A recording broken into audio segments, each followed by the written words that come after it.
My name is Momi Lani and I'm very glad to be here in Japan today. It's a beautiful day, sunny. I'm told this is autumn, but it feels very warm and very embracing here. And I'm here just for this weekend's training, and it's so beautiful here. This road in particular, with all the icho trees, is so wonderful. So, Momilani-san, I want to ask you some questions.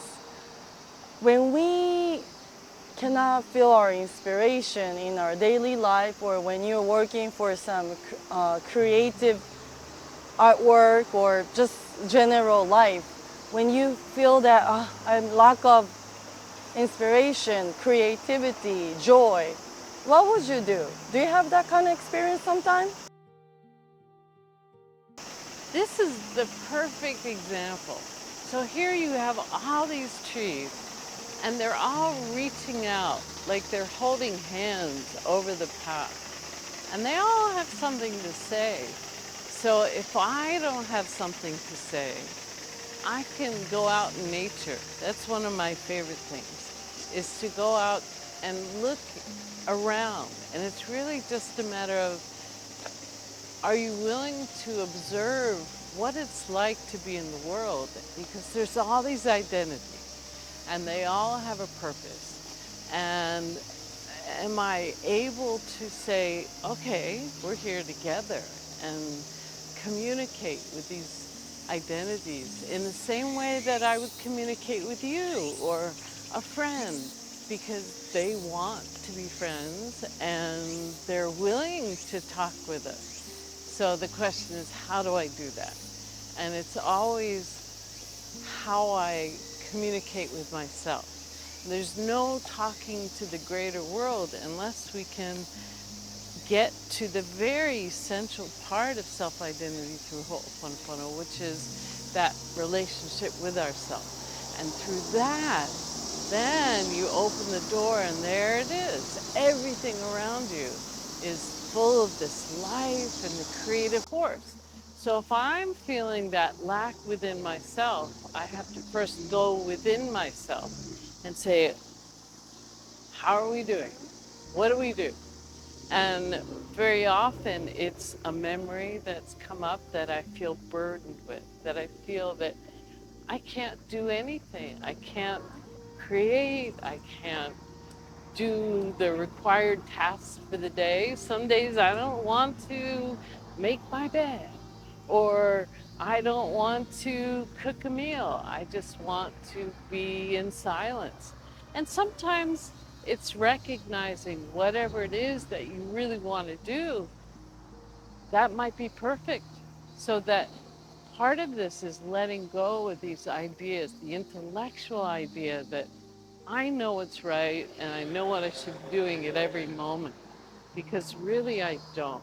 And part of being a creative being in the world is to recognize those cycles that we go through and to be gentle with ourselves and not judge ourselves as not being good enough or not having what's needed to do these creative events, let's call it, in our day.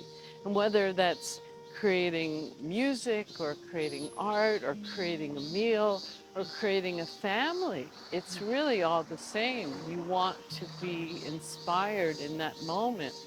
And that all comes from the way that you can be with yourself. And if you can't do that part of it, everything else falls down. So it always comes back to looking at myself. So I remember being here when the trees were all yellow. And so now they're bright green. There was a lot of rain last week. And that's part of this idea of the cycle, where we want to get out of the idea of judgment. Is this better than when it's cold? No, it's just very different. Is it better when it's bright yellow than brilliant green? No, but it's very different. So the idea that we can judge ourselves less harshly, to be kinder, so that when we have these differences, the changes that are inevitable, when we feel more active or we feel that we would rather not do anything or we don't feel capable of creating in that moment, to say, that's okay, and to clean with whatever it is that we experience so that our inner family feels comforted, feels supported, so that as we're changing, as we're feeling more energy or less energy, we can, instead of feeling some lack or this is always better. And I think as people in this modern world, we're kind of programmed to say, you must be productive, you must be active. And the very act of being creative sometimes requires the opposite of that, the silence, the emptiness that's needed to be filled with inspiration that then becomes so productive we can't even imagine what we're going to create. And things beyond what we could dream of just kind of show up. But it requires sometimes that trust in ourselves, our own inner connection in divinity. And it's sometimes challenging to recognize that that lack of trust is also arrogance. It's saying, no, I'm not worthy. I'm not ready. I'm not deserving. And these actually are saying to ourselves that we are not divine beings. And we are. We're all one with all of life. And so every creative cycle, whether it's productive or in silence or feeling that we have the negative as opposed to the positive, are all part of the cycle that it's very important for our own inner family and our own relationship with ourselves to recognize that sometimes we need the rest. Sometimes we need the nothing of stillness, of lack of movement to replenish.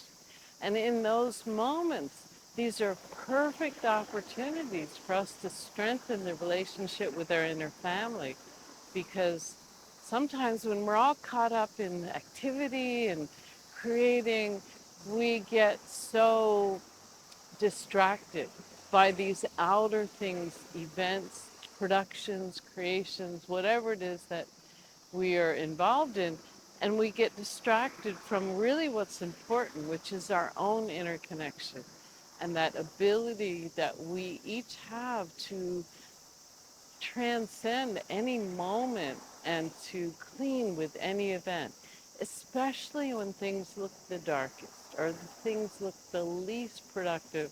Those are the perfect opportunities to say, ah, I'm in this world in this moment for a particular reason. And most often it's to clean because we've been there before, and it's this opportunity. We always say this, it's an opportunity to clean and let go of whatever we are experiencing.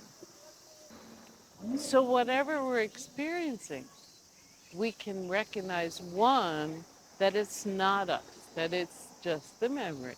Okay, we can say that intellectually, but it feels real.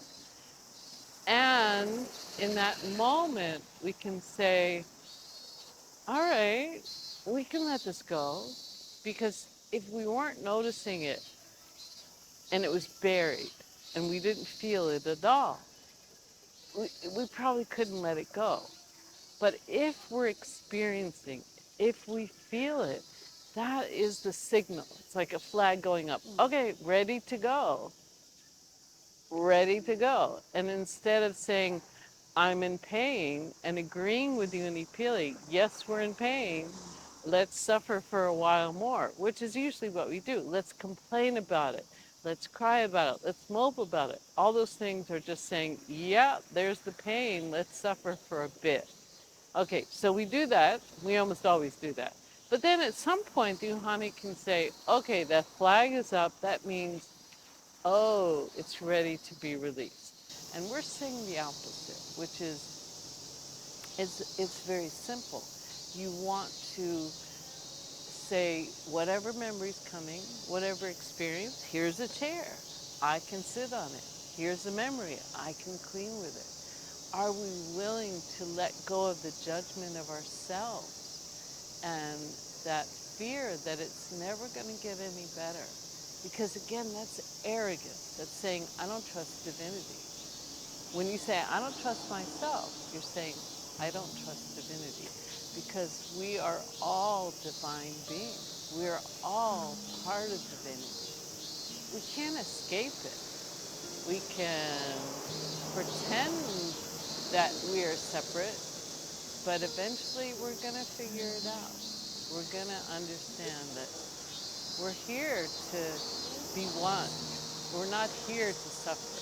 We're not here to make other people pay for their mistakes or pay for ours. We're here simply to be responsible and say, here's this beautiful chair. I'm going to sit here for a while and clean. 想更深入学习荷欧波诺波诺的人，请参阅摘要栏。我的平静